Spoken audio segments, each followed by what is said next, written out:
Fund for Teachers is a grant that's available to pre-K through 12th grade classroom teachers across the country to think about what they really need in their classrooms and as professionals, and to go out and get it. We're nervous, we're excited, but we're ready to go, and we're glad you could come. It's just an amazing experience, something that every educator should have. It is so rare for teachers to be able to have the funding they need to do the things they want to do. We're going to try doing some real a cappella. I considered myself a world traveler beforehand. I feel like I wasn't prepared at all for what Haiti was going to be like. If they accept me, I want to go to France. We got to talk to refugees in Germany, in Belgrade, in Serbia. It turned into something amazing. I was a woman traveling in India by myself for 6 weeks. It was completely life-changing. I think anyone who is a teacher should do this. This makes it real for the kids and gives it real life.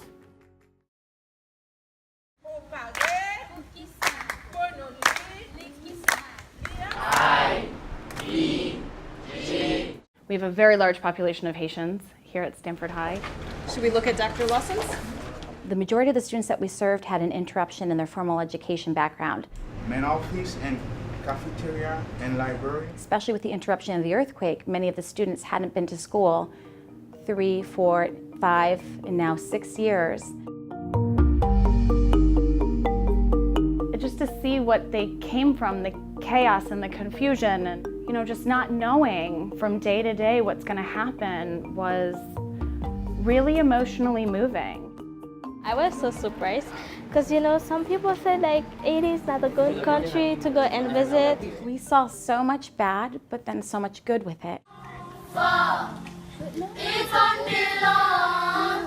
One of the beautiful things that happened is a different level of connectivity to the kids. These are all what? And they were looking at it as, we're amazed that you did this, happy that you got to see the beautiful things about our country and also know about the past, and they opened up to me on a totally different level. We were even able to see their families and really show the families what their kids have done and what they've accomplished. You provided your child with a better life, and this is what they did with it.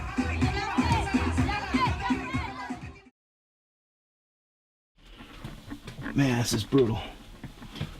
You gotta be pretty desperate. 800 meters of this gives some sort of account of how desperate people have to be to become refugees. We've had children from Bosnia in this school. We have children from Afghanistan in this school. I literally was just walking down the hallway right here, and Joel popped out and he was like, "What if you did the refugee crisis?" And all of a sudden it was just like, yes, that's the perfect subject. Literally 48 hours from graduation, we were meeting refugees. Hi. Hi. Hi. How are you? These are just people who got caught in unspeakable circumstances, and they're just doing their best to survive. Do they have any messages they would want us to give to our students?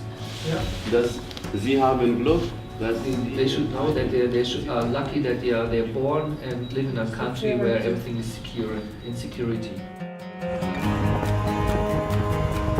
Just going, although it was physically exhausting, it was mentally the most engaging, refreshing thing that I possibly could have done. And I'm really grateful for the experience, and I can't wait to share it with my students.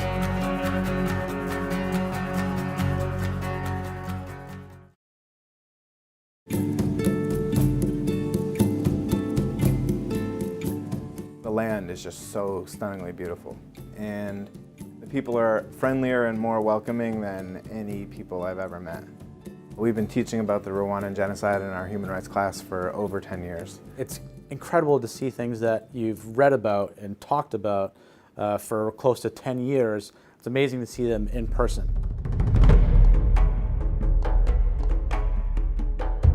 So you're talking about a country where a genocide killed between 800,000 to 1 million people only 22 years ago. When I heard what the kids went through and that those children are now the people Chris and I were talking to, those are the survivors.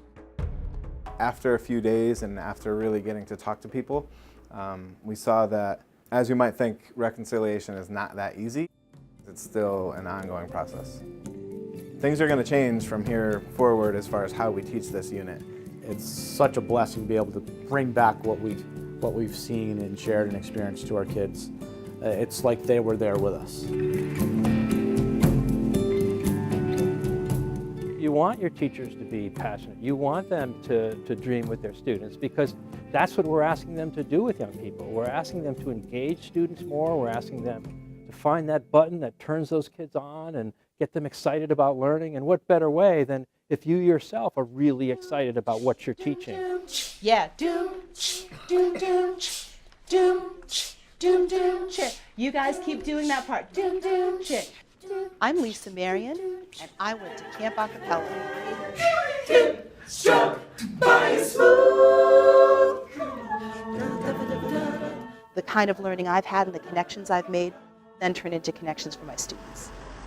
We're an arts magnet school, and we have a regular chorus, we have a regular band, but wouldn't it be neat if we could figure out a way to bring this extremely popular kind of music into the elementary school, but in a way that still allows 4th and 5th graders to be 4th and 5th graders. And you've got the da-da-da-da, clap, clap, clap, clap. But I've learned how to arrange a piece of music for a cappella for younger kids. Though people are trying this, not many people are doing this properly and effectively. This is groundbreaking. Awesome. I'm so amazed at the breadth of experiences that our teachers have already had in their Fun for Teachers applications and experiences. I can't wait to see where this goes next.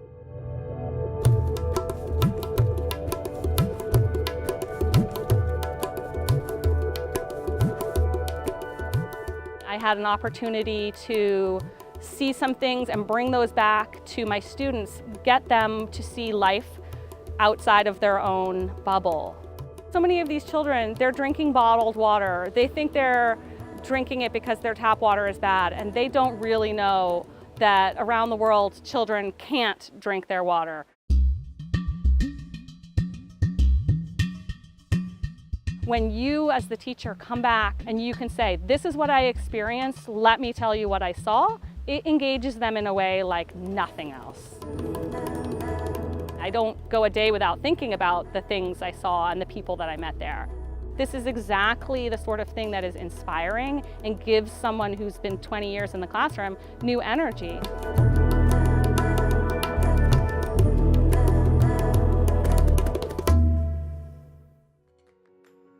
You're changing your environment and you're changing your community, and that goes so far beyond the classroom walls.